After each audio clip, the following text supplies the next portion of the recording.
Hello everyone and welcome back to yet another Offshore Court Talk Forum tutorial. It's time to discuss some concepts that lots of people overlook, AML 5 and AML 6.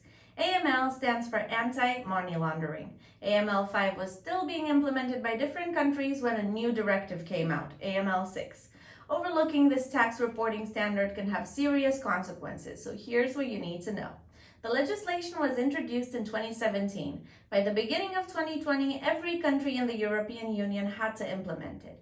Many organizations had no issues with it, while others are still struggling today, mostly because they can't understand it.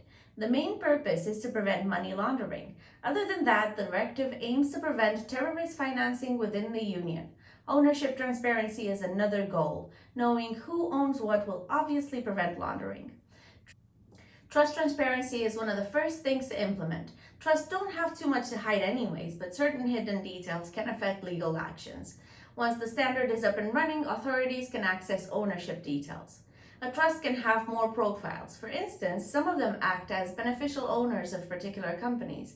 At this stage, authorities can access specific information by making written requests. Ownership transparency is another requirement. KYC policies must be up to date and complete.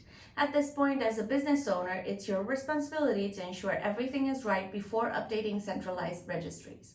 Moving on, you have to consider prepaid cards. In theory, they're great for safety. However, they're also associated with crime. AML 5 requires organizations to keep track of prepaid card owners, mostly those with over 150 euros in their accounts.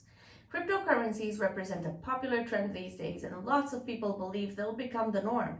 Easy payments, less taxes and fees, and of course more privacy. All of these benefits can become an issue for governments which are trying to regulate the market.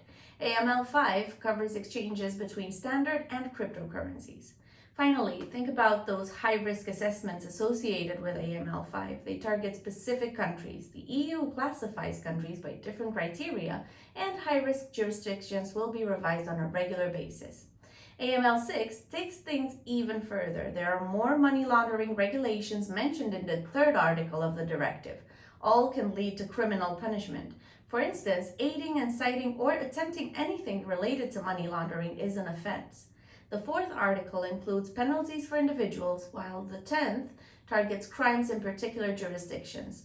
Complying with these rules make the directive even harder, as many organizations are still struggling to abide by the previous standard. The directive is mainly aimed at institutions, businesses, corporations, and the people associated with them.